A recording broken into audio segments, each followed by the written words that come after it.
Welcome back, everybody, to another core episode with the interview series. Today, I have Alan Gwizdowski, Gwiz for short, as I was mentioned and before I was told before. So lately, I've been having technical issues. I don't know what's happening, y'all, but hopefully, nothing else happens this recording session. But yeah, today I have Alan. And for those that you don't, if you're not familiar with his work, you've probably seen some of his stuff. He's worked on documentaries, music videos, for example, Little Dicky's Pillow Talking, which I didn't know and is honestly my favorite music video. Just from his whole catalog, aside from Save the Save Money one. And you worked a lot on documentaries as I was like doing a little research on you. And Yeah, yeah. yeah. Yeah. So for this series or this episode, we have the DP. You were DP of Honk for Jesus Save Your Soul, which is came out September 9th. So it's been about a week. And it's exclusively streaming on Peacock for those of you that want to check it out. It's honestly worth the watch. Um, so how you been? I just want to get that out of the way. I've Again. been good. Yeah, it's exciting to have the movie out and see the marketing push behind it and have kind Mhm. of that real Hollywood treatment. So seeing billboards around town and the big press push with Jordan Peele and Oh, awesome. Daniel Kaluuya who produced the movie. So it's been fun to watch. Oh, dude, yeah, that's great. I didn't know Daniel Kaluuya produced it. I might have missed He that in the did, yes. credits. This was actually his first producing project. Mhm. Um, Oh, cool. and so he picked up the development of the movie after seeing the short film at Sundance in Mm. 2018, I believe. So Okay. he was one of the main people behind getting the feature produced in the first place. Awesome, dude. He's putting in work lately. From Nope to, and all the other stuff that he's coming on. But that's cool. Yeah. So, like I mentioned to you before, I try to keep it as short as possible because I know people have their lives to get to, business wise or just life in general. So today I only have 4 questions, most of which are taking care of business, and then the extra one I usually like to add a little fun at the end. Okay. So for my first question, like I mentioned, you can find your work online. You have your website, and you've done commercials, music videos, and documentaries, and now you're getting into like the narrative stuff. Even though this one is like a documentary or a mockumentary in a sense, right? Hmm. Um, so how was it working on that as a DP, knowing that you've worked on documentaries before? Because there's a specific style, or for the people that don't know, there's a specific style with documentaries where you kind of, it's a little more free flowing and more easygoing with the shots, I guess. And if I could explain it in the simplest of terms, but how was it? And then to incorporate the comedic style that we have in this film, how was it working with that? So with my background in documentaries, Mhm. you're pigeonholed into a certain style of shooting because Mhm. you're trying to follow live action. You're trying to be as nimble as possible. You need the gear to be lightweight and something that you can quickly move around and adapt to whatever situation you're going to be in. So it's typically not like a huge set. You might just have one or two cameras and you're following the action. Typically use zoom lenses unless there's a very specific technique that's needing to be used or planned out ahead of time. But for the most part, with documentaries, you're just trying to be quick and nimble, and you never know quite what situations you're going to get into. Um, when doing traditional narrative, everything is much more planned out ahead of time. You're uh, treating it as if it's a full set. You're creating everything from scratch, all the performances, even if they're meant to feel like they're off the cuff and on the fly. They need to feel real, but you're still running everything with a full crew, calling Mhm. action, setting everything up. And it's not just naturally following something that's happening live in the moment. So Mhm. um, I had worked on several fake documentary style projects in the past. Another director I've worked with for a long time, Tony Yacenda, he created American Vandal, which was a big reference for Mhm. this project, being a fake documentary, but needing it to feel as real as possible. So working on that project and several other small documentaries, like the fake 30 for 30 um, Space Jam parody short. Like I did that with Tony, and that was one of our first fake documentaries that really had a following. And then moving on to American Vandal, that was uh, something where we really wanted to move away from the mockumentary style of like The Office, Hmm. where everybody has kind of become accustomed to the cameras having like pop zooms that accentuate jokes and the camera really being in on the joke. So the Yeah. way we decided to separate that and make it feel as real as possible is to treat the camera work and the lighting as if it were a real documentary and let the comedy come from the ridiculous situations that the characters are in and let them portray the comedy. So we took that same approach with Honk for Jesus. When it came to the documentary style footage, we wanted to take it as seriously as possible, and we Hmm. basically created rules that we needed to follow whenever we were in documentary mode. So we knew that we would do, for the most part, handheld. We would be on zoom lenses. Have a much more free flowing, like follow doc style to it. Okay. Um, and we wanted the lighting to feel natural. So basically lit the room, but allowed the actors to play, so the cameras wouldn't be bound by, panning over and seeing a light. We wanted to have that space for the cameras to have the freedom and the actors to have the freedom to really do whatever they needed. Dude, yeah, yeah. The lighting was one of the stuff that I was like, wow. It kind of, it's with mockumentaries, like you said, it's a style that kind of uses comedy with the camera. The pan-ins from The Office and Mm-hmm. stuff, Parks and Rec. So that was one of the things that I actively noticed my first watch around, where it's like the switch. For those of you that have seen it, there's switching between the actual recording of the documentary in the film and then the actual like narrative live action stuff that we see where it's like real life, quote unquote. um and the Mm-hmm. lighting on it just feels so natural, and allowing the actors and actresses to just get into it while also having that flow really worked well. So like I said, the narratives, styles, and all that, and the lighting, like you mentioned, were used really well. Uh, and I wanted to ask about the lighting situation too. Mm-hmm. I don't know if you're a religious man, or if you grew up in a religious household. I did, as a brown man. Was very Catholic in my youth. Grew out of it now. But the shots that I've seen and the use of lighting and kind of how it reflects on some of the lenses, there is a lot of like almost biblical tones or motifs, like creating halos for some of the Mm-hmm. characters. For Sterling K. Brown's character, there is a lot of the when they switched to the actual narrative storytelling, you could see like halos around when he's going into that preacher mode. Or Mm-hmm. um did you prepare for that look beforehand, like kind of in the pre-production style, or did you like look into say religious videos or like little stuff like that? I forgot what they're called, but when they live stream the actual church events and stuff like that, Mm-hmm. or did you Yeah, just the go sermons. flow? Yeah, sermons, there we go. Um, so we did as much research as we could ahead of time. It was a Hmm. very fast paced and quick prep. I only had about 3 weeks heading into the first day of shooting, so we did reference as many like actual church sermons as possible, um, and especially for the archival footage of Sterling up on the stage Hmm. performing for the or doing the sermon. Um, we used real footage from actual sermons that that church had done. So all the congregants in the crowd, those were B-roll shots that were clipped from the actual sermon footage that that specific church had shot.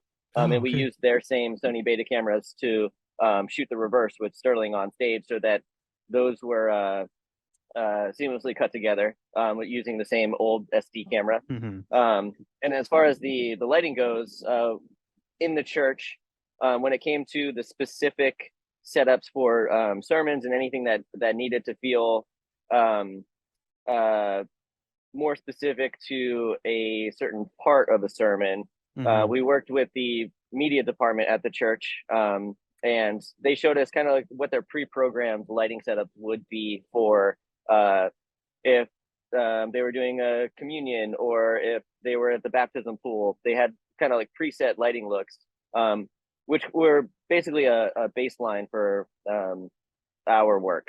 So we took a look Yeah. at those, picked the ones that worked best for us, and then augmented on top of that to either shape it a little more and take away some light where we didn't need it, or draw your eye to a certain person or position, and then uh, added some more lighting on top of that, Hmm. based off of any references that we liked, that had a little more flashy like show to them.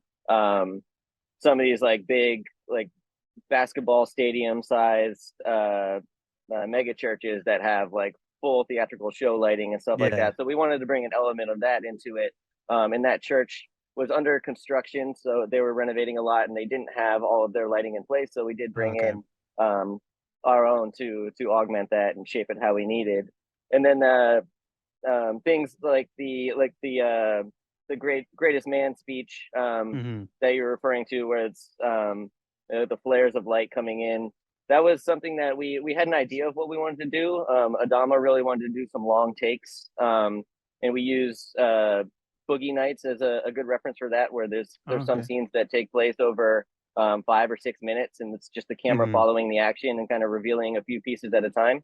Hmm. Um, so for that specific scene, that was a big reference, and um, I worked on the day to really just let Sterling perform how he wanted to and see how that fell, and then we based the camera work off of how he was performing the scene. So we didn't rehearse or block it out ahead of time. We let him figure out what he wanted to do, and then the big thing that I was trying to do with the camera was, knowing that I wanted to wrap around him and show the expanse of the space, but then let that flare from the spotlight come in only when he was talking about God or Hmm. angels. Oh, okay. So it's on his face, and then anytime there's three moments specifically where he references um, angels or higher being, and that's when we let the flare come in and kind of penetrate the lens. Oh, okay, cool, cool, cool. Yeah, I gotta pay attention to the wording because I was mostly just the visual where it was like, oh, okay, cool. How are they doing that? So I Yeah, didn't notice that whenever he was mentioning those three things is when it happened. That's really cool. I'll probably have to rewatch it again with my editor because he still hasn't watched it. He missed out on the chance yeah. to watch. Well, as Um, long as I don't think you have to notice the each individual line, but as long as of you get that course, feeling as you're watching the scene, that's what yeah. we were going for. So Yeah, I think people would definitely once you watch it, you'll get that feeling. That's the main reason I created the question because I just yeah, immediately got that feeling. But for my third question, I want to ask a little bit about you. So like sure. we mentioned before, you have currently followed the documentary filmmaking, and you're currently basically dipping your toes into more narrative stuffs, like with this documentary, and then you have Hmm. another one coming out which is called, let me check, Out of Office, Right. which is gonna be streaming Paramount Plus. Um, Exactly. Yeah. yeah. So, have you always wanted to go into this documentary kind of field path, or were you always wanting to do this and then kind of continue forward, kind of grow your experience with narratives and stuff like that, and those types of shots, and just DPing in that? I've always been kind of open to everything. Hmm. I've always loved documentaries. I have a passion for watching them and just learning about any given subject. So Hmm. typically when I'm uh, just looking for a show to watch, or I don't have a specific thing I was planning on watching, my kind of go-to is to find a documentary and just learn a little something about Hmm. a subject I didn't know about. So I've always enjoyed that world. I've shot many over the years, but it's not the only thing that I like to shoot, and it just happens to be some of the bigger projects that have become more well known have been documentary style projects. But before working on American Vandal and Players, which are two big fake documentary projects. I was a little Hmm. more well known for the music video work, like you mentioned, Little Dicky's music videos, Yeah. um, a lot of Watsky music videos, Mhm. and then commercials. And before the documentary stuff getting a little more noticed, I was kind of looked at as having like a more like slick, smooth style and doing a lot of visual effects work. Got you. So it just kind of it's whichever project you see, I might be known for to that particular person, but Of course. I've done a lot of different style shoots, and Mhm. one of my favorite things to do is to come up with visual effects techniques, combining different visual effect shots and like really doing something that's kind of like a puzzle. And I think Mm. that's why the fake documentary stuff has been something that I found myself to be very good at, is because it's not following a documentary and just seeing what happens. It's actually creating it from scratch and figuring out how does this whole thing fit together. And that was the big draw for me for Honk for Jesus, because having the documentary style as well as the traditional narrative, it was really a huge puzzle to just figure out like where do we want the doc style to fit, where do we want the regular traditional narrative to fit, how are they going to piece together and not be confusing for the viewer, and then where Mhm. do we want them to combine at points to really give the viewer a sense that everything's out on the table, and it doesn't matter if you're watching their real lives or you're watching the documentary at this point, because it's open for everybody to see their dirty laundry. So that's kind of the approach I took to it. I think when it comes to different styles and types of projects, I'm really open Mhm. to whatever it is, as long as the content and the visuals are something that I find I can add into and make as cool as possible. Yeah. Oh, cool. Yeah, this is a good answer. Good answer for that. But for my last question, this is the last question I managed to write up, and it's just for fun. So for those that watch, there's is a scene near the third act where we have Regina in face paint, right? You know, it's Mhm. very thick looking, mime-esque, face paint. And I know working in the sun, you always gotta make sure you're well with your crew and your actors and your gear as well, because 'cause they're Mhm. sensitive. How long were you guys in the sun for? Did you, because I mean, it must have taken a bit to kind of go through that whole scene, play out with the different shots. Did you guys take along, and did you have her stay the entire time in face paint? Was it like dripping by the end or It was hot for sure. We shot in June and July in Atlanta, and that's oh kind of yeah. the worst time to be there. Mhm. And unfortunately for the actors with the documentary style, we needed that really natural lighting, and we used the lighting as a through line from the documentary to the cinematic portion. So Mhm. we didn't use many overhead diffusion rags. So a lot of times they were just out in the open sun, and it was definitely hot. So Oh, anytime we were not rolling, got them an umbrella, get them in shade. Um, got you. we had pop up tents with portable air conditioning, so just like try to make it as comfortable as possible. But it was Got you. definitely Okay. hot. Um, Yeah. I think we it's mostly takes place in the third act with all the stuff on the sidewalk, but when it Mhm. came to recording time, all of that sidewalk stuff was probably the most amount of time that we spent on any single location. We spent about Wow. 7 or 8 days of our 20-day shoot out on the Mhm. sidewalk. Um, and that's mainly because we had a bunch of different little scenes, and we had to work around the weather quite a bit. We would Oh, have the okay, okay. intermittent thunderstorms come in. So then we would use, basically, we planned out all of the outdoor stuff first. And then if we had bad weather come in, then we would go into the church, shoot whatever we could in the church while we were waiting for the thunderstorm to pass. Um, Mhm. and then we would take our first opportunity to go back outside again, knowing that the rain could come anytime, Mhm. and we needed to front load our schedule with the outdoor work so that we had the contingency of the next couple weeks to sprinkle it in if we missed anything. Um, Got you.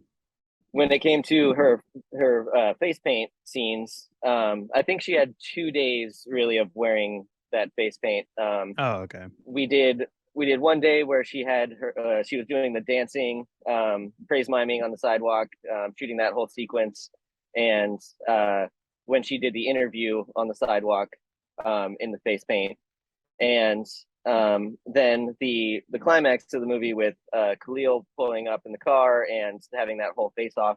We shot Mhm. that whole sequence in one day, so she basically had to be in that makeup the entire day. I'm not sure how many times it had to be reapplied, but it was definitely falling apart in that heat. And that was That heat, yeah. well, there was actually two elements to that. We knew when we were outside it was going to be hot, and the makeup artist had to do waterproof face paint so that it would Ah, okay. stay on as easily as possible and like only have Mhm. minor retouches.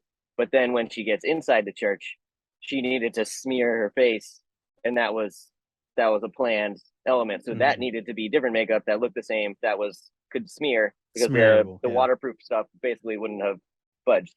Um, so that was something the makeup artist had to plan around. But yeah, it was definitely difficult for Regina to have to deal with that makeup. I know it was uncomfortable, but she was an Yeah. absolute sweetheart and didn't complain one bit. But she really pulled it off. Awesome. Yeah, yeah. They really went all out for these roles, from the comedic parts in the actual documentary aspect of it, and then to the more serious dramatic roles for the actual narrative parts when they transition. But that's been it. Yeah, thank you so much for coming on this little talk. Hopefully I didn't ask questions that No, kind they of were already great. They been were asked, they but were definitely different. Thank you. awesome.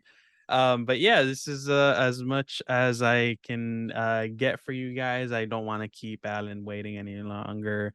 But he's been the director of photography for Honk, for Jesus Save Your Soul. It's already out in theaters, so if you want to go check it out, or if you're still afraid of the COVID, there's still a lot of stuff going out there. It's exclusively available on Peacock, so if you got that or you want to get the free trial, go ahead and get it, because it's honestly a good watch, especially if you're craving mockumentaries for your weekend watch. Yeah, it's been fun, and I'll catch you guys on the next one. Thank you so much, Alan. Thank you. I just don't see how that's possible. All things are possible with God. That's Matthew 19:26. Yes, it is. So that's good. You can cut. This is gonna chronicle the ultimate comeback. Showtime.